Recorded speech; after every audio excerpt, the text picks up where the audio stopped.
Fuelin Q&A session. We're keeping with the theme of meals and practical sort of recommendations after last week's session, which was very well received around improving your kitchen and all the practical sides of things. So what we thought we would do today is trying to build in what we talk about, like, I guess, building blocks or recipe builders, and how you can think about your meals and also use the app to help you know, structure your meals and structure your week so that you get the most out of the program. So we'll talk about what is a meal builder, and then really simply we're going to go through breakfast, lunch and dinner, and try and give you guys a lot of ideas around that and how to do it. Elizabeth, do you want to talk about sort of, you know, how you view meal builders? Sure. I think there are kind of three components when you're looking at a meal builder. First one, box checker. What in this meal do you need? It very simply breaks it down. You need a protein, a carbohydrate, and a fat. And then anything else you decide to add in there, flavor-wise or spice-wise or something like that. But every meal should have those components. The beauty of meal builders are that they're time savers. When you can collectively just grab three main things, whether it's like, okay, it takes all of the planning out and it makes you much more efficient. And then the idea of combining different flavors to create different meals. So you can have, if you're, you know, chicken is your number one, you know, your protein, you can have 6 different chicken meals based on the other 2 components that you choose.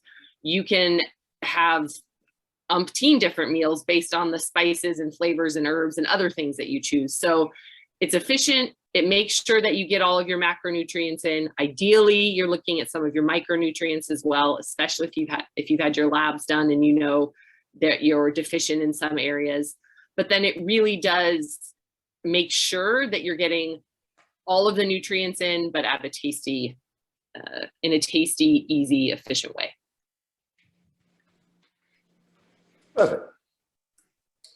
So what we thought we would do is split up breakfast, because it's something that, yeah, you know, it's not the most important meal of the day, as we've covered in a previous Q&A session.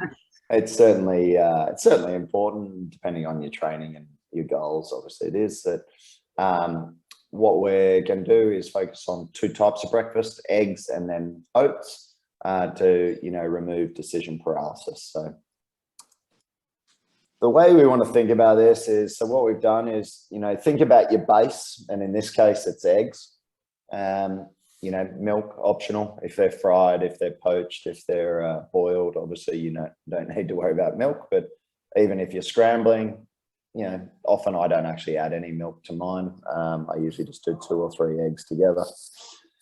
Salt and pepper, obviously crucial to the base, a bit of seasoning, and then Evo. Everyone knows what Evo is, extra virgin olive oil. If you ever see it written anywhere, just know that that's what Evo is. And a skillet of some description, I guess, is probably important. You could put in there a pan if you're going to be poaching or boiling, but certainly you know, you don't need too much as a base. Then I think in terms of meats, and I've called it meats because, as you can see at the bottom, we can have plant-based meats, whether you're going some sort of fake meat, plant meat, or whether you're going to use a tofu-based meats as well. But certainly thinking about, you know, what do you want to include in this to hit your amount. Now, I'm putting in there roughly 100 grams of meat, not protein. It's 100 grams of meat, which is roughly half a hand, if we're talking hand sizing, which delivers around 20 grams of protein. So if you think of your eggs, 2 eggs, well, per egg will give you around 7 or 8 grams of protein. So let's say 2 eggs roughly is 15 grams of protein. 100 grams of meat is going to give you 20 grams of protein. So combined, you're already at sort of that 35 grams of protein, which is a wonderful sort of rough estimate for everyone to be hitting, somewhere between that 30 and 40 grams. So instantly you can go, okay, that's how I can get at least 30 to 30 to 40 grams of protein instantly. You're then thinking, okay, how can I get my 1 to 2 fists of vegetables into my breakfast? Okay, things like when I've written pre there, that's pre-cooking. So maybe including some garlic, some onion, keeping in mind that these are known FODMAPs. If you do have irritability, if you've got a session later in the day, if you know that these types of carbohydrates cause any irritant, then obviously don't put them in. Other things that you might want to include to pre-cook before the eggs go in is things like mushrooms and peppers. Brussels sprouts are great in the morning. A lot of people never think about having them. Your leafy greens, your broccolinis, kale, arugula, spinach, rocket, whatever you want to call it. Tomatoes, there are lots of different tomatoes. So think of cherry tomatoes, think of beefsteak tomatoes, think of Roma tomatoes, so on. There's all different types of tomatoes that you can involve and include. Green tomatoes, yellow tomatoes, orange tomatoes, and so on to give a little bit more flavor. Then we go across to dairy. And again, how are you thinking about this? Are you thinking you don't need a lot, but certainly, if you're thinking in the thumbs, you're thinking 1 to 2 thumbs of dairy. So a little bit of cheddar, maybe some feta, Swiss cheese, ricotta, parmesan. Not going mad, but certainly adding a little bit of texture, which will add some carbohydrates, some protein, and some fat to it. And then in terms of your seasoning, okay, what have you got? Have you got fresh and dried herbs? What can you add to it? Do you want to add fresh or dried spices, fresh or dried herbs to it? And based on what we'll show you next, you can combine different flavors to give you completely different meals. I personally love Tabasco sauce and habanero sort of hot sauce. It's just what I put on everything. So it probably just covers the flavors of what I'm making, to be honest. But I do enjoy hot sauce, very minimal caloric, input as well. And then you have things like ketchup and barbecue sauce, which obviously, depending on the type of sauces you're using, will tend to have more sugars than others. Now, these, as we build across, you can see these are predominantly red type egg meals. If we then shift down to the lower column, the lower rows, you can see a lot of it is just about adding increased amounts of certain types of carbohydrates.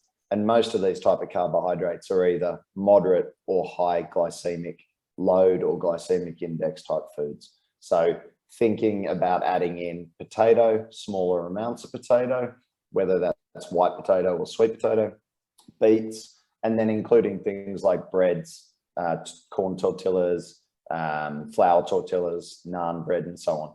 The amount of those is obviously going to dictate whether it is a yellow meal or going into a green meal, i.e. around 50 grams of carbs or 100 grams of carbs. When you get into your green meals, this is probably, it's nice to have, but you're probably starting to include things like maple syrup with your eggs, if you want to add that in, things like waffles, pancakes, again, and then increasing the amount of those higher glycemic load type foods. Does anyone have any questions on that? Feel free to jump in. Does anyone structure or think about food like this in terms of breakfast with eggs? Always. Always? Who said that? Oh, I did. Kelly. I always Kelly. do that. Oh, Yeah. good. Perfect. Yeah.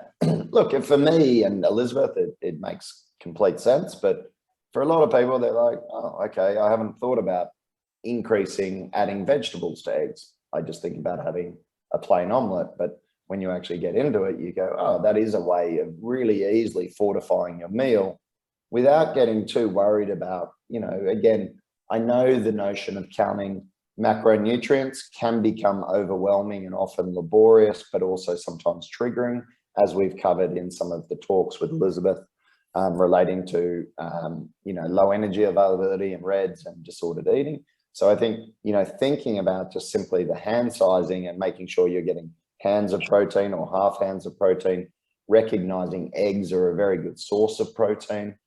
And then thinking about your fists of veggies, it suddenly becomes a lot more manageable when you start to do that. So what are some recommendations? And these are all, pretty much all of these are taken directly from the app. But, you know, you're looking at this and going, okay, red options, 3 days of the week. If you've got 3 meals, you could cover this. So Herbie fried eggs, obviously these are just eggs. You could add in a lot of salad to this, but this is just 3 eggs, very simple. Chopped dill, chives, salt and pepper, 1 tortilla, good to go, wrap and go. If you want to add some arugula, some spinach to that, obviously it will increase the carbohydrate intake slightly, but not dramatically. You're only going to get about 10 to 15 grams of carbs from that. But again, taking into account that it's going to be fairly low glycemic load, lots of increased fiber. The benefits of adding in handfuls or fistfuls of leafy greens to that is perfectly fine and not something to be concerned about. Looking at things like, I always bang on about herring, and if anyone's looked at any of my food posts recently, I eat a lot of pickled herring. I love it. If you are concerned about your brain health in terms of DHA, omegas, and the component of that, herring is probably the #1 source. If you haven't had your omega quant or your omega index tested, I would certainly recommend getting that done as a blood test. I think it's a fascinating blood test, and one that is very, very worthwhile, because you can intervene on it very easily through either modifying what you're eating or certainly intervening with a supplement, a very good quality omega supplement, like something from the pillar group or from potentially Thorn. You then have the Scandi breakfast. Again, I posted this the other day, super easy, couple of boiled eggs, a heap of smoked salmon, about 100 grams smoked salmon, chop up a whole cucumber into nice slices, and then chop up some pickles and just eat it. It's probably takes about as long as the eggs take to boil, which for me is 5.5 minutes to set that entire plate up. Good to go. If we then move down to the second row, which is your yellow, you know, we're talking somewhere between 40 and 60 grams of carbs. These are on the lower end of yellow, but certainly you could just increase, you know, the carbohydrate content. You could potentially just add in another corn tortilla and get another 15 to 20 grams of carbs. Certainly, I love the idea of wrapping and going. So cooking your omelet, flipping it over, rolling it up, sticking it, cutting it in half and sticking it between 2 corn tortillas, you're good to go. I think the addition of pre-cooked, and this comes back to like your sheet pan of vegetables that you might do on a Sunday evening. Now you're just grabbing a little bit of sweet potato, mushing that up, putting it in the pan with some olive oil, cooking that first, adding a little bit of chipotle, fresh coriander, or I think you call it cilantro. Cilantro over the top, bit of mixed tomatoes, do all that whilst that's cooking in the pan. Sweet, you know, scrambling your eggs up in a little bowl, pouring it over. It takes probably 5 minutes to have a really good quality breakfast, which is going to give you a lot of protein, a decent amount of carbohydrates, and certainly tick off your, you know, 15 to 20 grams of fat that you're going to require for that morning. The bacon and egg naan is not in the app, but it's something that if there's a very famous restaurant in London called Dishoom, Dishoon, and they do a very famous bacon and egg naan. And I would 100% recommend that everyone gives this a go, because naan bread with runny fried eggs and bacon, whether it be real bacon or plant-based bacon, it is just, I don't know, it just completely transforms like a bacon and egg roll. And if you put like chili, like I just dump a heap of chili sauce on that, and it's so good. But you could use something like garam masala or sweet chili sauce or whatever you fancy on that, Tabasco, and it would still be very good. So definitely I'd love to see everyone give that a go and maybe stick it out there on social media. It's delicious. And then the spicy beans and eggs, this is directly from the app. If anyone, do you guys do shashuka? Does anyone know what shashuka is? Yeah. Does anyone else know what shashuka is? Definitely, it's delicious. Who said that? Andrew. It's Andrew. Yeah. Yeah. Shashuka is like, you use like a cast iron pan and you just stick in a heap of, you know, half a can of tomatoes, like literally, and I know I put there like half a teaspoon of paprika and half a teaspoon of this and that, but honestly, with spices, I just put in as much as I feel like. I just shake it over until I sort of get a good inkling of it's enough. So at the start, yes, you'll probably measure, and then after you've made it once, twice, three times, it becomes very much an eyeballing exercise. And I think that's a really important thing about recipes. The first time you do a recipe, it takes you time because you're concerned about the quantities. Second time you do it, it takes less time because you're sort of like, oh, I've done this before. Third time you've done a recipe, you're eyeballing and you're just going for it. And it becomes very, very much second nature. So the first time you do like a spicy beans and eggs or a shashuka, you'll be a little bit sort of, oh, am I getting this right? But then after you do it, you realize, oh, it's just half a can of beans, half a can of tomato, of chopped tomatoes, a few spices thrown over the top, let that cook. Once it's boiling and sort of, simmering away, crack 2 eggs in it and just cover it. And within, again, probably between 5 and 10 minutes, you've got a beautiful meal that is excellent. And again, the extra carbohydrates you can put into that, if you want to increase it, you could have a corn tortilla or piece of bread or something like that, and that would just bump it up into potentially 60 grams of carbs. And if you wanted to make that a green meal, just have 2 or 3 bits of bread, and then suddenly you've increased. You're getting the carbohydrates from the beans, a little bit from the tomatoes, and then you're getting the majority from the maple syrup and the tortillas or the breads. So you can see how you can adjust these color of meals just based on addition or subtraction of carbohydrates. The souffle omelette, I just threw that in. Actually, I was just mucking around and I found that recipe from Jamie Oliver, actually, and it's so easy.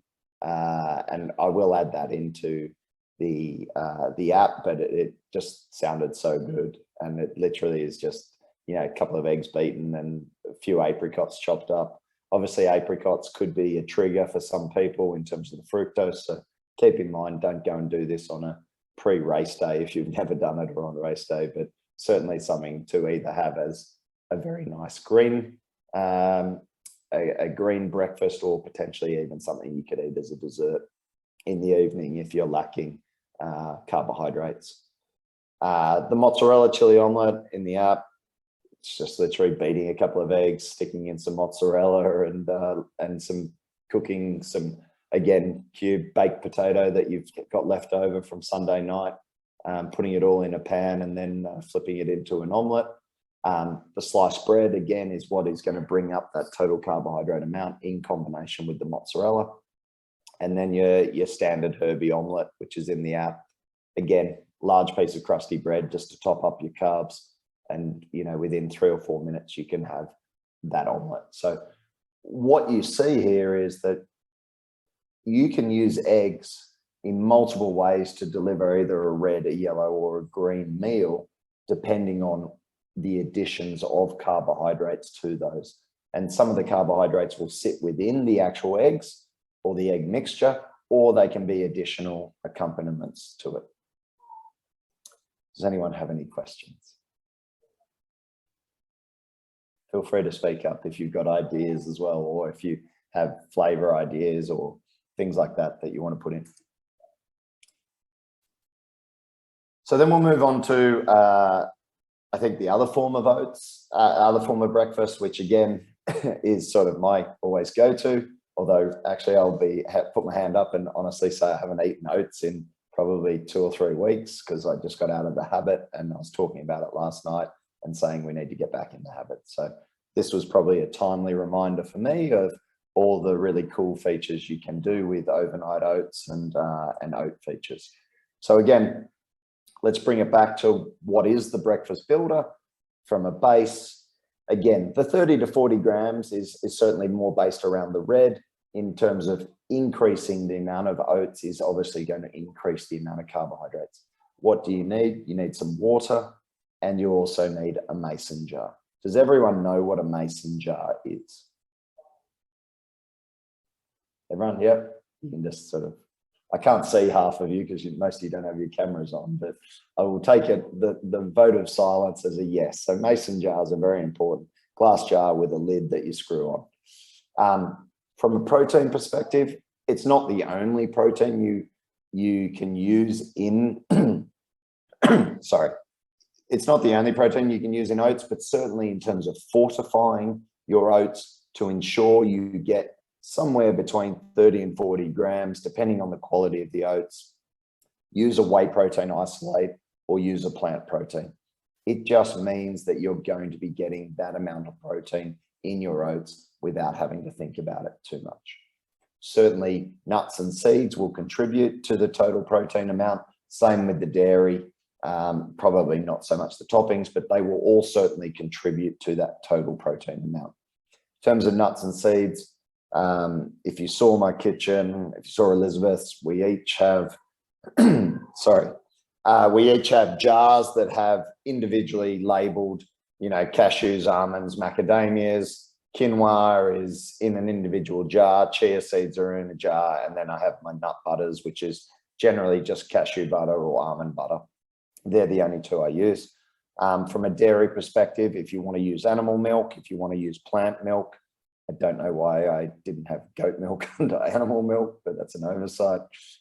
Whether you want to use a Greek yogurt or a plant-based yogurt, something like coconut yogurt, go for it. Again, just be very careful of the plant yogurts, that they don't have heaps of sugar in them. Sometimes they're a bit sneaky. They'll tell you they're super healthy and all this sort of stuff, and then they've got a heap of sugar in them. So just look at the label and make sure it's right. And then from a toppings perspective, you know, this is not an endless list, but it's certainly what I tend to put on. I tend to put these on my oats a lot. I use cinnamon a lot. Cacao nibs are really great. Okay, you can talk about the antioxidant profiles of cacao nibs. I probably just like the crunch. I'm not thinking too much about that. The amount of cacao I'm using is probably not going to have a massive effect on anti-inflammatory effect, but you know, probably every little helps. Using cocoa, berries, frozen berries or fresh berries, and then certainly considering using a vanilla extract. Do you do anything else, Elizabeth, with that? Do you add any other special toppings? Nope, cinnamon is pretty standard. And all the seeds and nuts, like you said. Cacao nibs, if I'm really feel like it. I don't do a lot of chocolate for breakfast, but if I'm feeling fancy, cacao nibs come in, or the cocoa. Did I read something? You can actually kill yourself by consuming too much cinnamon. I heard something that if you consume something like a tablespoon or 2 tablespoons of cinnamon, it can actually have a very negative effect on your body. So there was a social media like stupid teenage kid challenge where they were like pouring in a whole teaspoon or tablespoon of cinnamon in their mouth and like choking on it. So I think that's where that came from, or at least it started. Yeah. Please don't try and consume a whole tablespoon of cinnamon. Yeah. And so then I had a question on type of oats. Could you shed some light on rolled oats versus overnight, or steel cut versus quick oats? Look, I'm referring to rolled oats here. So unadulterated rolled oats. Certainly don't want to be using instant oats as a staple, because the fiber has pretty much been obliterated. You don't get the quality. They change in terms of, and again, there was some social media stuff about this, about oats are terrible for you because they spike your blood sugars. And it was like, well, if you use instant oats, which are your microwaving, which have no fiber, then of course it's going to spike your blood glucose. But generally speaking, oats are actually a fairly low glycemic load. And I would just use, we use a brand called Uncle Toby's in Australia. I don't know what brand. Bob's Red Mill oats, very good. But yeah, use that. The reason I prefer rolled oats over steel cut oats take forever, to cook. So, and I think there is some advantage. You'd have to correct me, Elizabeth, on the advantages of steel cut over rolled oats. I think some people prefer the taste and some find it's easier on digestion, maybe because there's a little less fiber in the steel. But the easy solution, if you love the taste of steel cut oats, just overnight them. It works. I've actually never done overnight steel cut oats. They work just as well. They soften them. They almost have like a grape nuts like consistency. So they're a little denser, thicker. There's not like a crunch, but yeah, it works. Okay, so yeah, do that. And then I think as we move into, again, the yellow and the green, you see that it's just addition of either more oats or the addition of, in particular, things like fruits that can bolster the amount of carbohydrate that you're getting. And then additions of things like maple syrups and honeys are certainly going to make an impact on the amount of carbohydrate in there. And there's no magic to it. It's just adding in extra amounts of carbs that are going to ultimately take something from red to yellow to green. And that should be pretty straightforward for most individuals. Any questions?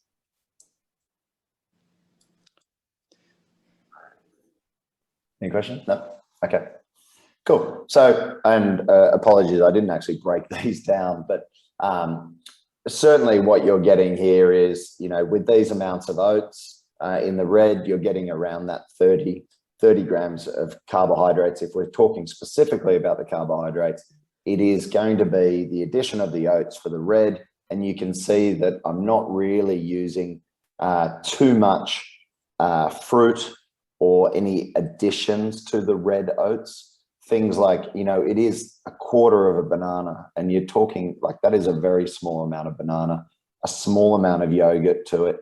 Blueberries and raspberries don't tend to contribute a lot of carbohydrate. You can probably put in a good couple of handfuls and still only get sort of, you know, 10 grams of carbs associated with it. And you'll also see that the red oats is being made with water as opposed to a milk product, because that will reduce total amounts of carbohydrates into that. So then what it really comes down to is the quality of your protein powder I think you're adding in.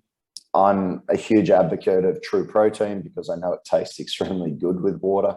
I know a lot of protein powders, especially in America, don't taste very good with water, or just don't taste very good in general. I know Momentous, we're big fans of that as well. And I think those two in particular, I'd be leaning on to use. The coffee protein in oats, I love. It's very good. I've just got to be careful not to have too much coffee in the day. Certainly things like strawberries and bananas go very well as flavor combinations. And I really like having vanilla flavored oats with blueberries and cacao nibs. That's probably one of my go-to sort of red oats. Moving forward, like as you go into the yellow, I think again, it's thinking about what flavors work well together. Like chocolate and vanilla works very well with banana and peanut butter. So that combination is always one of my staples. Going across, like the one in the middle that's yellow is actually it's the ginger. I think it's called gingerbread oats in the app. It's pretty divisive, I think, in whether you like the flavor or not. If you're a ginger fan, then certainly give it a go. If you're not a fan of ginger, maybe leave it. But what you see there is it's actually using a bit of quinoa as well, as opposed to using oats. And that is something that you can do, is mix and match. You could use quinoa instead of oats if that's something that you want to do. And that could be based around, you know, your tendency for gluten-free. Yes, all oats technically are gluten-free, but depending on where they're made in a factory, if the factory is not certified gluten-free, then the oats can't be guaranteed to be certain to be gluten-free. That's where something like quinoa could be advantageous. What else? The peanut butter with strawberry jam, it just gives a nice, a really nice type of flavor. You know, peanut butter with pretty much anything always tastes pretty good. You could substitute peanut butter for almond butter as well. I tend to have more almond butter than peanut butter, just my preference. And then as we go down, you can start to see the addition of increased amounts of fruit, increased amounts of things like maple syrups, and increased amounts of total amounts of oats in order to bolster that amount of carbohydrate up to say 80 to 100 grams of carbohydrates. One thing I would say is that frozen fruit is really, really great as a simple thing to have in your freezer that it doesn't matter that it's frozen, because at the end of the day, it's going in your oats overnight. And by the time you get to the morning, it's fully defrosted, and all the flavors and everything have sort of gone mixed into the overnight oats. So I think, you know, I tend to not buy the mixed berries. I tend to buy frozen strawberries, frozen blueberries, and frozen raspberries as separate. And then the other one that a lot of people, if you've never done it, buy the frozen dark cherries. Frozen dark cherries are amazing. And I thought I had one of the recipes here with cherries. Maybe I didn't. Yeah. Anyway, there is a recipe in the app which looks at down the bottom left. Sorry, that's from the app, with the 65 grams of dark cherries in it. The advantage of cherries, if we think of cherry juice is used often to reduce delayed onset muscle soreness, act as a very powerful antioxidant. It can Cherry Active is one company that we've used in the past. When you've got a really, really heavy training schedule or back-to-back races, then increasing the amount of cherries, whether it be cherry juice or whole cherries, could be advantageous to reducing your I guess inflammation and potentially your onset of muscle soreness. Okay, so I want to share two of my favorite, because I consider myself an oatmeal connoisseur and professional. I have it every day. In the summer, I love to do oats with frozen pineapple, unsweetened coconut flakes, and like to give it like that tropical kind of taste, and then add in cashews, I think, add for like a nice sweetness, and then any kind of seeds, hemp seeds or something like that, and like a coconut milk. And if you're lower on calories and it's after training, you can use like a real coconut milk, not the stuff they sell in the containers. But then my favorite fall one, if you're looking for higher carbohydrates, I do oats, and then I'll do like half a cup of canned pumpkin, and then add pomegranate seeds to the top, and either do pecans or walnuts. And it's just like, and cinnamon, and it's like the perfect fall pumpkin-y, pomegranate-y flavor kind of combination. You can put nutmeg in there too for a seasoning if you want to do something besides cinnamon. So I think if you think about any kind of either smoothie you've ever made, you can kind of turn that into an oat type of a breakfast, or any kind of like dessert. Like you could do carrot cake oatmeal. You can do shaved carrots in with your oats and cinnamon and a little banana or something like that. You can do, I've seen key lime pie oats. I've seen, apple pie oats, just use an apple pie spice blend with some fresh apples and walnuts. So there's no end to the possibilities for oats and flavors, and getting that in consistently, and changing it up every day. I don't think I've ever heard of canned pumpkin, but only in America. I've never heard of that. Anyway, it sounds very interesting. So yeah, it's like a staple on Thanksgiving kind of. That's what they use in pumpkin pie, is it? Yes. Okay. Yeah, there you go. Learn something every day.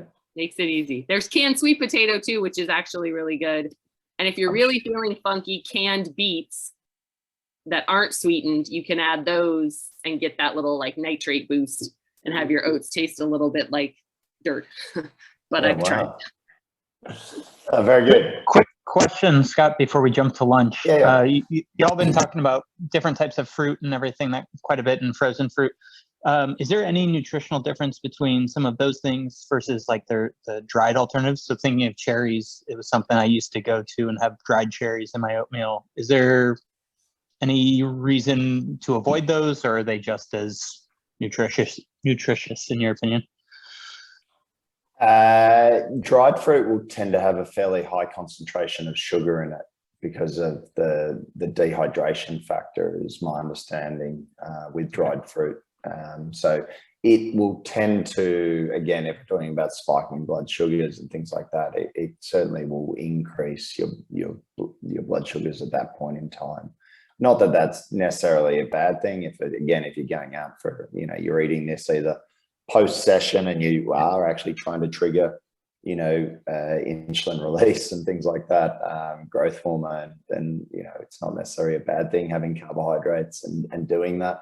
But yeah, I mean, I would probably lean towards fresh fruit or frozen fruit as something to add to oats would be my preference.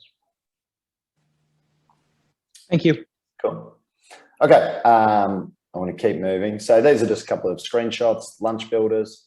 So if we now look at, again, similar concept, how do we make, what is our base? I think the base for lunch, if we're talking salads, is going to be things like your spinach, your arugula, your cabbages, your white cabbage, your red cabbage. Obviously, again, keeping in mind if cabbage is a known trigger to you, then you're going to reduce it.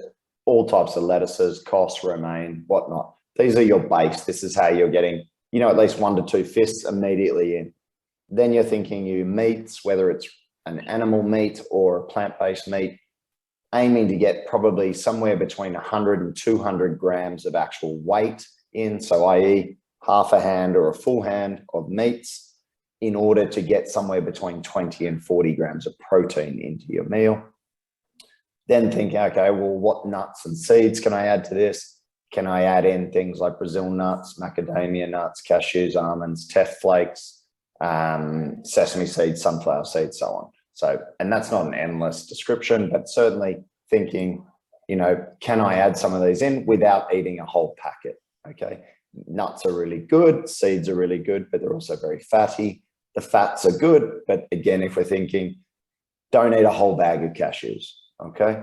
Like there is that distinction between healthy. Yes, we get it. But also if you are trying to manage total calories, because your purpose at the moment is to try and reduce body composition or body weight, then you need to be mindful of total calories coming in. So you just need to be mindful of portions. Then on top of the base, can you increase the amount of vegetables coming in? So cucumber, zucchini, peppers, or I'm having a mental bar. I call them peppers so often and get criticized in Australia for calling them peppers. Capsicum, we call them capsicum. Capsicum, carrots, sprouts, broccolini, broccoli, all the types of tomatoes I mentioned before. And then also thinking Asian greens, and Asian greens can obviously come into things like bok choy and choy sum and so on. And you can use those in salads as well. And then from a seasoning perspective, za'atar and dukkha. Does everyone use these? Does anyone know what they are? Yeah. Does everyone know what they are? Okay. No. Just go to the supermarket and go and buy a jar of za'atar and buy a jar of dukkha. Don't bother trying to make it yourself, because you can, but if you don't know what it is, just go and buy it. Trust me, it is the best sort of just seasoning for all salads and meats and everything. And it's a Middle Eastern sort of combination of crushed nuts and spices and seeds and things, and it's delicious. So certainly recommend it. Yotam Ottolenghi talks about it a lot in his cookbooks and uses it a lot as a topping over salads, and I probably use it. I put it on eggs a lot as well, za'atar and dukkha. So yeah, use it. Vinegars are very good to use. Again, depending on your belief around the all miracle sort of apple cider vinegar and whatnot, but certainly you can use vinegars. Evo again, extra virgin olive oil, red and white and rice vinegars, and then fresh herbs and spices. I think are the key. Like fresh mint on like an Asian style meal just transforms it. Same with coriander or cilantro, fresh chili chopped up. All these things just transform meals when you start to use fresh herbs or herbs, I should say. And then again, similar concept, yellow or green is adding in things like your higher glycemic load or glycemic index type foods. sweet potato, white potatoes, beets, pulses. So they're and your grains. So pulses being things like lentils and beans, your grains being things like buckwheats and feka and all other types of grains that you may want to include in that, quinoa and whatnot. And then thinking about other types of breads or other types of carbohydrates such as rice cakes. And certainly the portion side is going to dictate how much carbohydrate you're getting. As you move into the green salads, don't forget that rice can be very good. So brown rice, which has been cooked the night before, is delicious cold. Same with white rice. Rice noodles, egg noodles can all be consumed cold the next day. If you really want them warm, just heat them up in the microwave separate and then mix them in. Pasta can be hot or cold. Again, your pulses can all be hot or cold. So anything you've made the night before in bulk or in a previous meal could be set aside and then mixed into meals. I love using rice noodles, for instance, in cold salads. And fruit too. I mean, I know not everybody does it, but fruit is an easy way to add carbs and crunch too to salads, like apples and berries and all that kind of stuff. Yeah, it's a really, and sorry, I should have put that in. We'll update this, but yeah, berries in salads, like blueberries and raspberries in salad with a little bit of, and again, like I just didn't, I'm realizing I haven't put in there, but some dairy put into your salads obviously can make a huge difference to the salad. So things like, you know, what feta. goats, feta and blueberries go really well. Asiago. What's that? Oh, Asiago. It's really good cheese. What is that? Which cheese? Asiago. It's really low in calories too. It's really good, flavorful. Oh, I don't know that. You can share that. Share your favorite brand in the Facebook group, please. That would be amazing. I can see a spelling mistake as soon as I click on this. But so these are all taken from the app. You know, again, you're thinking, has anyone got a spiralizer? Spiralizers are pretty cool.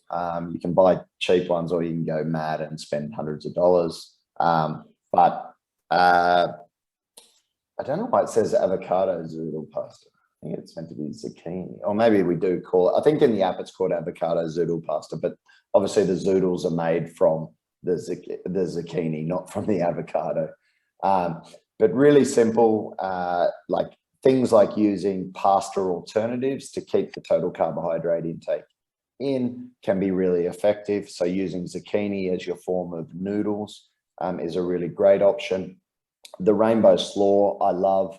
I eat cabbage a lot. The benefits of cabbage to the gut microbiome is, I think, substantial. Obviously, cabbage can be a trigger for some people and produce a lot of gas. So just be mindful of that and signs and symptoms. So if you are someone who suffers from FODMAP sensitivity, then obviously keep that in mind with the total amounts of cabbage that you're consuming. Easy toss salads, like combining, you know, your simple ingredients like leafy greens with lemon juice and olive oil and a little bit of either lemon or lime juice with some red onion is like a go-to salad for me. As we come down into the groups, again, most of these recipes are taking somewhere between 10 and 15 minutes to put together. And maybe initially it takes you a little bit longer than 10 or 15 minutes because you're trying to follow a recipe. After you get comfortable with it, you're like, oh, okay, it's just a handful of this leafy green, couple of fists of that, you eyeball it, you know what dressing you're combining. So i.e. lemon juice, a little bit of olive oil, salt and pepper, lots of fresh herbs like the tuna tabbouleh, you're chopping it up fine, a tin of tuna over the top, mixed into that, and it becomes very, very simple to make.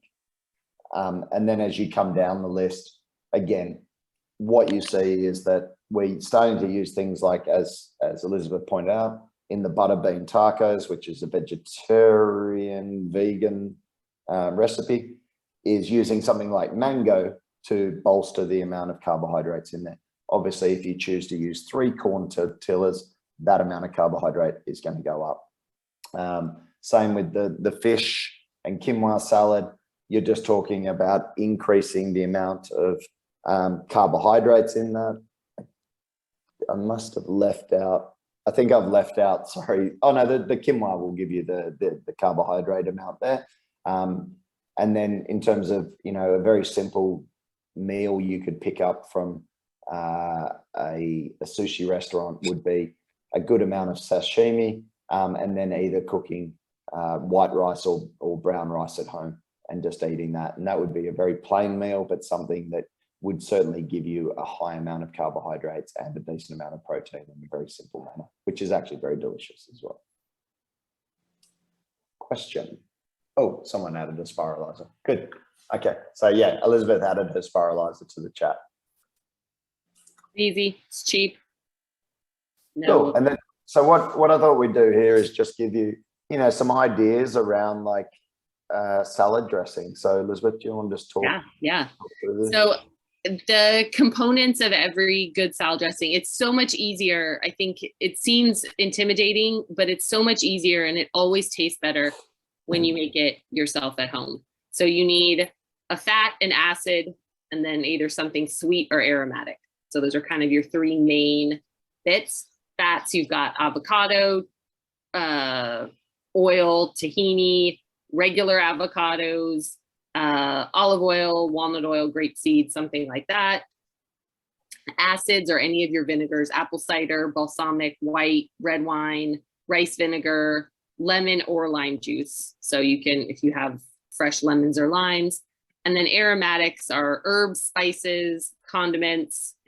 I feel like every kitchen should have a Dijon mustard in it, whether you like mustard or not, because you can turn it into just about any kind of sauce dressing. It's like a really good emulsifier, helps add flavor. For Scott, we've got sriracha in there that can give it something, a nice spicy kick. Topatillo, if you like the Mexican variety, and then fruits to kind of sweeten it up. So I think two kinds, you can make a vinaigrette or you can make a creamier dressing. Yeah, that's simplifying a lot, but it's, I guess, really the easiest way to kind of look at how you're going to make a dressing. Equipment, at the very least, you need some kind of container with a lid so you can shake it. Mason jar is, I would think, the easiest, something that I've used. They make some that are fancy where they'll tell you like fill the oil to this line, fill the vinegar to this line, but if you're measuring it out, it's fine. You can eyeball it. A whisk or a fork, definitely helpful, measuring spoons. And then if you want to get fancy, a citrus juicer, you can just use, you know, squeeze it yourself. A garlic press, chop it yourself. A blender, frother, something like that. The beauty of making your own salad dressings is that you can then use them for all sorts of other things, marinating your meats, dipping your veggies in, seasoning your veggies. And most of them, depending on the ingredients you put in, are going to stay in your refrigerator for 3 to 5 days. You can, if you make a big batch, you can freeze it. The creamier ones freeze better than the vinaigrettes. So anyway, basics when it comes to salad dressings. Yeah, no, that's perfect. And what I think we'll do, the next evolution of this is what we'll do is put together like certain flavors that fit really well together to give you things like a Middle Eastern sort of dressing, a Asian dressing, I don't know, Mexican type dressing, so on. And we'll show you how certain flavors or certain herbs and spices fit together really well. And you can just manipulate those depending on what type of salad you want, because ultimately you can have the base of salad with the vegetables and that on it, and depending on what dressing you put over it is going to completely transform that salad. And that's a nice way of eating the same thing over and over again, but with a slightly different flavor profile, and it feels like a completely different meal. So it sort of saves you thinking about it. Oh, here we go. Sorry. Yep, I put a couple. All right, I put a couple basic, some of my favorites and different flavors. And while these aren't exactly carbohydrate coordinated, they are like the vinaigrettes are usually, depending on how you make them, a little lower calorically and carbohydrate wise. The Asian, the kind of middle of the line ones that are slightly creamy, moderately caloric, and then the thicker ones, Caesar, green goddess dressing, those are a little higher calorically.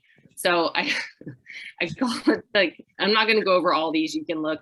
The basic bitch salad dressing is, you know, really like 3 ingredients. You've got some kind of vinegar, some kind of emulsifier, whether that's the honey mustard, Dijon mustard, something like that, and then your oil.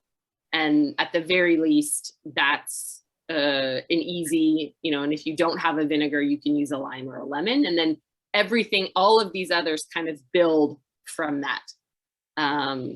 Adding fruit and herbs for the strawberry mint, that's one of my favorites in the summer. A poppy seed dressing.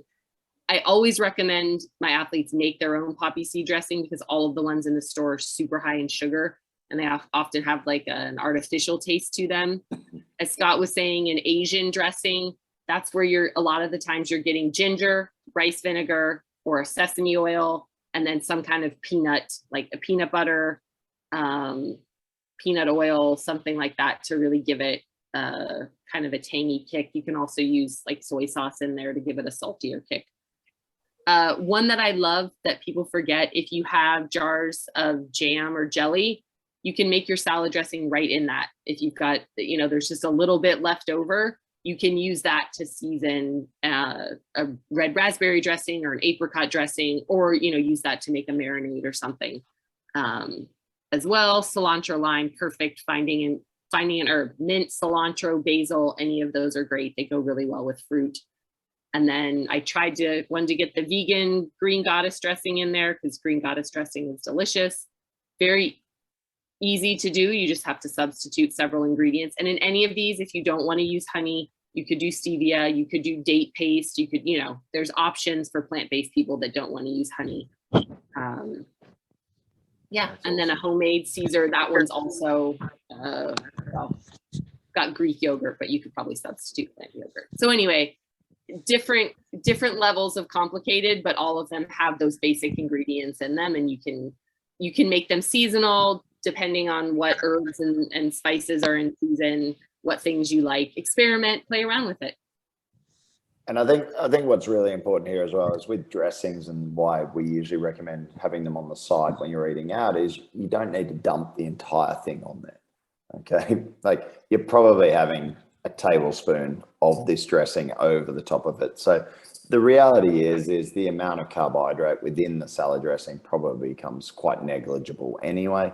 You know, whilst you can then factor that in, like the ones in red compared to the ones in green are obviously going to be lower in carbohydrates. So you could potentially have a little bit more of the vinaigrettes versus the green or the yellow. And that's just something to consider.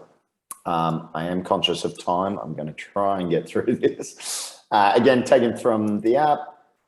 Again, what is your base? And originally when we were building this out, I was going to talk about roasts. And then I was like, just keep it as dinners for the moment, and we can do one on how to build roast, because not everyone has the time.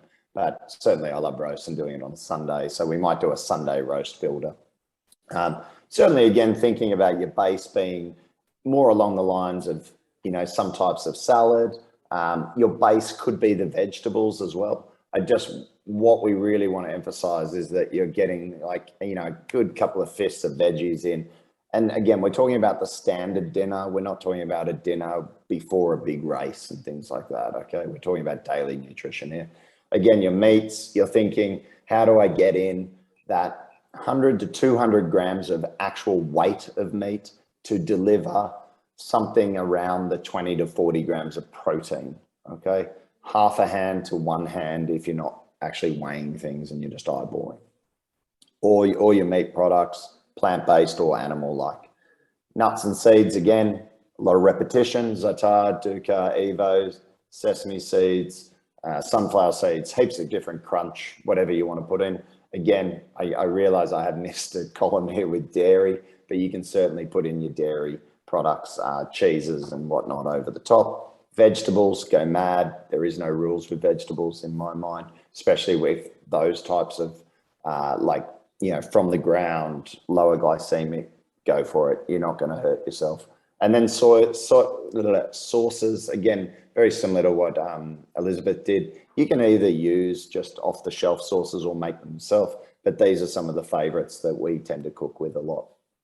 And again, similar concept to lunch, similar concept to breakfast. You're just adding in higher amounts of these higher glycemic load index type foods and just increasing the amounts within the meals that you're doing. So again, all taken from the app, but these are 9 meals, you know, depending, you know, you only have so many days in the week, so there's plenty of options there. Yeah, and you can bump up, you know, you could bump up the roast potato and prawn salad to a yellow meal or a green meal just by simply increasing the amount of potatoes or adding in some bread or some more sweet potatoes or any other type root vegetable to that meal if you wanted to make it go from red to green. Same with the zucchini and halloumi burgers. Like instead of having 1 burger, have 2. You can just increase the bread content, split that across 2, and you're not necessarily increasing the protein or fat amount, but you're certainly bumping up the carbohydrate amount. I call it roast bird because that's just what I've been calling my chickens recently. And look, roast chicken, do a whole chicken. You've got chicken for days, eat a quarter of it. If you want more protein, eat half, obviously factoring in that there's going to be more fat. And then certainly if you wanted to make that a yellow meal or a green meal, have roast potatoes with it or sweet potato or any other sort of root vegetable. And suddenly that meal goes from a red to a yellow to a green. The charred veg and black rice. And again, what I've done here is add in, you can see I've said plus a meat option, and that's assuming you're consuming somewhere around 150 grams of a meat option, whether that be plant or animal based. So in the app, the charred veg and black rice is there. It is lower. It's, I think, what would that be? It's like 19 or 9 grams. I think it's 9, correct me if I'm wrong. Yeah, it's 9 grams of protein in there. In order to get that protein intake up and a little bit more fat, you need to add in a meat option to accompany that. Okay. And I think actually I've even made that a green option in the app now, and because I reduced the portion size. Things like your lemon and jalapeno potatoes, like it's combinations of flavors that you may not consider, like combining jalapenos with lemon and baby potatoes is something that most people may not consider doing. It's delicious. Give it a go. You can eat that hot, you can eat it cold. You know, certainly cold potato salad is delicious the next day. Same with fried rice. Fried rice can be hot or cold, just whatever tickles your fancy, really. The other thing I don't even know how to say, I always get it wrong. Someone would be able to pronounce it, but this is pretty amazing if you do try it and if you've never had it. I did substitute in Greek yogurt over the Kewpie mayo. Kewpie mayo probably isn't that good for you in the long term, but again, if you're eating it once or twice, really, I couldn't care. I don't think anyone else could either. I think look at big picture nutrition, a little bit of delicious mayonnaise once in a while is not going to kill you. And then again, substituting in some meat option into that to bolster that protein intake up. And same with baked chicken, beef macaroni. These are all really, really great options for you to be able to get in a significant amount of protein with a significant amount of carbohydrate. And I think picking the dinners that actually work for you, make you feel great and allow you to perform potentially the next day at a very, very high, you know, intensity or duration, depending on what your session is. The key there is finding what meal works for you.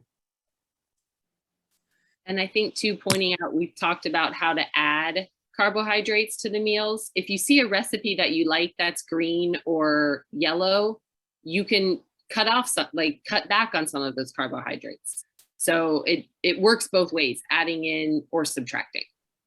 Absolutely. And I think that's the real key here is that the carbohydrate content can just be manipulated by you, you know, very simply by addition or subtraction of either total amounts or reduction of or restriction of a certain type of food in that menu. And so it doesn't have to be complicated. The idea here is now your life is simplified because you go, oh, it's a red meal. I know how to make 25 different red meals. Therefore, my life is easy because I don't need to think about how much to eat. I just need to think about what meal do I eat for a red breakfast or a red lunch or a red dinner. And same, if it's a yellow breakfast or a yellow lunch or a yellow dinner, you just look at the app, you go, I know exactly what I feel like on a yellow lunch day. I know 15, I've got 10 staple yellow lunches I can make. That's how I look at it. So your life is simplified because you just look at the color and know what meals you like to eat and which fit ultimately your macros. And I think that's really what we want to get across. For those people who don't want to track, I get it.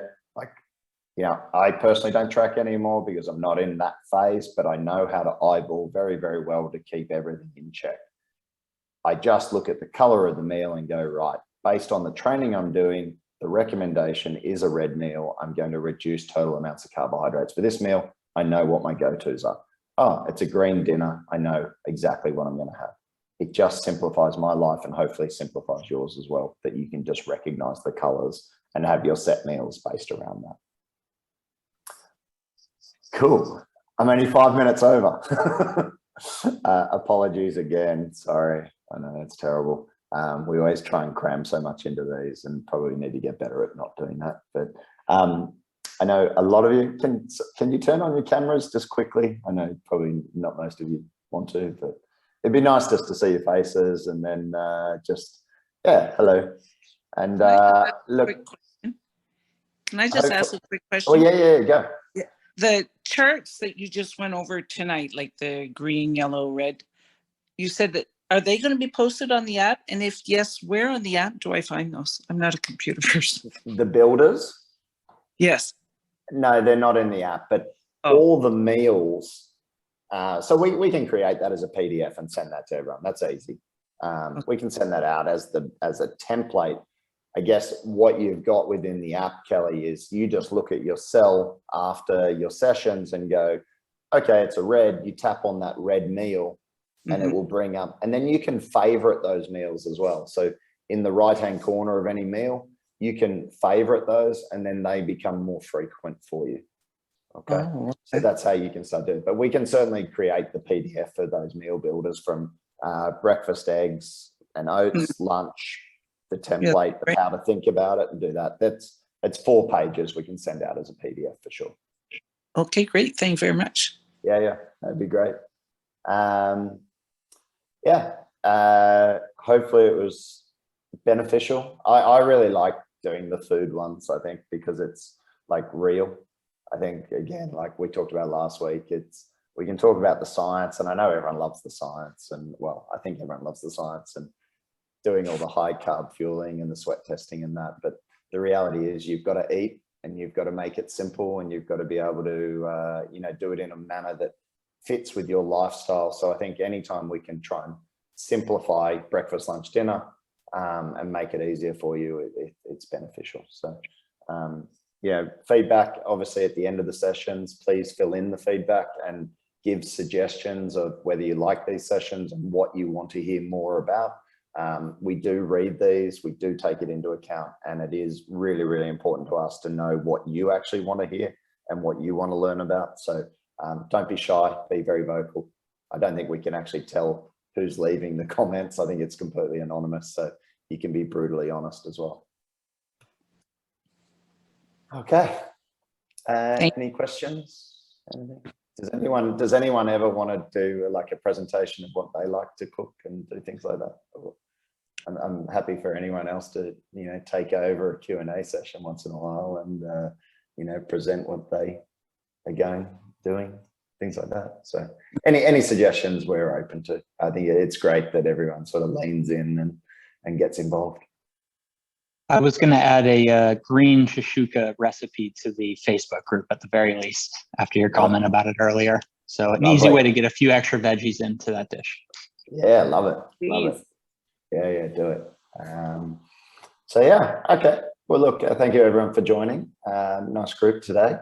And I think just keep the feedback coming. As I said, please fill in the feedback form at the end. We love to hear what you're thinking and what you want to listen to and how the sessions go, so that we can continue to improve them all the time. And where do we find that feedback form? You'll see it at the end of the session. It will just pop up. Okay. Correct, Jonathan, Anna. It will just pop up on the screen. Okay. Yeah. And lastly, Scott, can you just do a quick shout out for the recipe challenge? Yeah, and continue the recipe challenge. Just the hashtag is Fuelin Recipe Challenge. It is Fuelin Recipe Challenge. There are a number of athletes who have been doing it, which is really cool. Be great to see more of them. I've certainly been a little bit more proactive in the kitchen and trying to sort of take photos and videos of what I'm actually doing to try and create a little bit of inspiration. So love to see what you're eating, love to see what you're cooking. Shout out to Arlene McCann, because she's been pretty good with posting stuff. And at the front at the moment, I think she's probably the clear leader in all of this. So and she wasn't even using a stove at one point. So I think a lot of you could be a bit more creative and get out there. So Danny, I'm expecting big things from you. Cool. Okay. Well, thanks everyone, and have a wonderful weekend, and we will see you soon. Thank you. Thank you. Bye-bye. Thanks. Bye.